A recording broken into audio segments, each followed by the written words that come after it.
Iranians went to the polls today in a presidential election tightly managed by the Islamic Republic's clerical elite. After 8 years of relative moderation under Hassan Rouhani, his likely successor is expected to take a sharp conservative turn.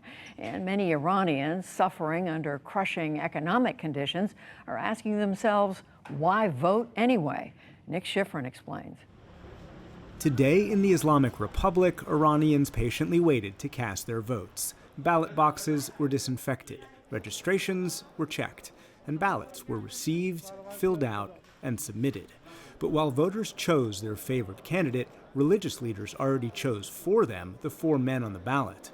And many Iranians said that's no choice at all and voted with their feet to boycott. Fatima Rabaki is a 29-year-old accountant. We are really fed up. A little peace and understanding for us people, please. We do not deserve to live this hard, listless, and awful life. Masoud Mohammadian is a factory owner.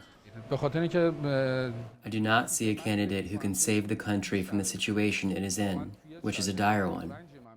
Iran's been in recession for 3 years. Inflation is more than 40%. The currency has collapsed. Unemployment is rising. And the poverty rate has increased by 50%. But many voters' anger is also about politics. The council led by Supreme Leader Ali Khamenei excluded hundreds of candidates. That cleared the field for the conservative hardline chief of the judiciary, Ibrahim Raisi. In January, 1 year after the U.S. killed military commander Qasem Soleimani, Raisi threatened retribution at the highest levels. If one who orders a murder were in the position of U.S. president, under no circumstances can they escape law and justice. Those who had a role in this assassination, none of them are safe on the planet. Raisi is a protege of the supreme leader. The U.S. accuses him of overseeing executions of thousands of political prisoners in the 1980s. He's under U.S. sanctions for that and for a crackdown on peaceful protests during the 2009 Green Revolution. During the campaign, he blamed Iran's economic woes on debilitating U.S. sanctions reimposed by President Trump after the U.S. pulled out of the Iran nuclear deal in 2018. But Raisi has also vowed to clean up corruption. The only reform candidate still in the race is former central bank governor Abdel Nasser Hemati. He warns a Raisi victory would lead to more sanctions and vows to negotiate with the U.S. If there is the feeling that America's policy is aimed at positive coexistence to boost global and regional peace, I don't think there's any problem in sitting down and talking to them. The U.S. and Iran are already talking indirectly in Vienna over the U.S. rejoining the Iran nuclear deal by lifting sanctions. Iran would scale back aspects of its nuclear program that broke the deal's restrictions. Raisi is expected to endorse that agreement. But this judge knows voters will judge him on issues beyond politics. There should be no doubt that we must do everything in our power to lift these oppressive sanctions. But we shouldn't stop at that. We should try to make the economy self-sufficient. This will definitely be on the agenda, too. And to discuss the election and the impact on the U.S., I'm joined by Ali Vaez, the Iran Project Director at the International Crisis Group, an independent organization that works to prevent wars and promote peace. Ali Vaez, welcome back to the NewsHour. It is about 6:20 on the East Coast, almost 3 a.m. In Tehran. The polls were extended to 2 a.m., but we still don't have an official result. But what is the coronation or apparent coronation of a hardliner who has been accused in the past of crimes against humanity and perhaps still accused of them say about today's Iranian regime? Well, it actually indicates, Nick, that the Iranian system is preparing for a very pivotal moment in its history, and that's the succession of Supreme Leader Ayatollah Khamenei, who is 82 years old, and is therefore empowering a pliant and trusted ally in order to make sure that that transition happens as smooth as possible. And so is Raisi the next Supreme Leader? Is that what this election's about?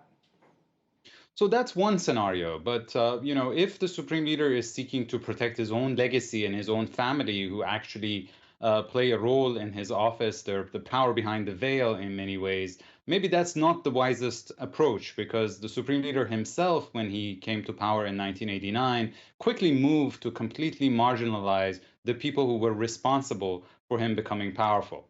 The other scenario is that the Supreme Leader is seeking transformational changes, maybe changing the system from a presidential one into a parliamentary one. Or he might just be seeking a president who doesn't cause him as much headache as the four who've already served under him did. Of course, the focus here in Washington is the impact on the U.S. And perhaps on the Iran nuclear deal. But does the election of someone like Raisi make it more difficult for the U.S. in general to negotiate with Tehran? So counterintuitively, I think consolidation of power in the hands of hardliners might not necessarily be bad news for the United States. It is certainly bad news for Iran because if my analysis is correct and the system is getting prepared to consolidate power, it means that it's probably going to purge and repress more at home. But it needs stability abroad. It needs calm in its environment. And that means that it would be seeking de-escalation with the outside world. With the hardliners in control of all levers of power, there would be less infighting. And so the hardliners would be in a better place to deliver on their promises than Rouhani administration ever was. The Rouhani administration is in power until early August. Do you expect the U.S. and Iran to sign a nuclear deal between now and then so that Raisi can claim the benefits of sanctions relief without having been the one to actually sign the deal with the U.S.? That is in line with my sense. I think the Supreme Leader much prefers that Rouhani, who was the main advocate of the nuclear deal, finalize its restoration before he leaves office so that he gets the blame for any of the shortcomings and Raisi comes in with a clean slate and reap the economic benefits. And again, because there will be consolidation of power in the hands of the hardliners, it is possible that they would be open to negotiating a follow-on agreement, which the Biden administration seeks, if it is framed as a more for more or a better for better kind of arrangement. And let's go back to the election results. We don't know, again, exactly the turnout, but we believe it'll probably be the lowest turnout since the revolution in Iran. The opposition was not united. Some were calling for a boycott. And let me show you some videos that were posted online by women who say that the regime killed their sons. And they said, do not vote. And their hashtag was hashtag no to voting. Did that call for a boycott help depress turnout? Was this about apathy or anger among the Iranian population? Nick, I would say both. There's just so much political apathy and so much frustration in Iran. The Iranian people have been trying to bring about some viable reforms to the system, and the hardliners have obstructed any reform in the past 25 years. And so a lot of people have lost hope.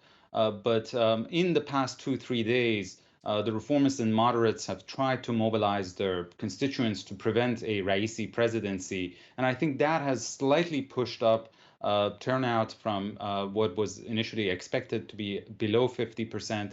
But that's probably not sufficient for Mr. Hemmati to be able to bridge the gap. What he needs is not more mobilization at this stage. It's really a miracle.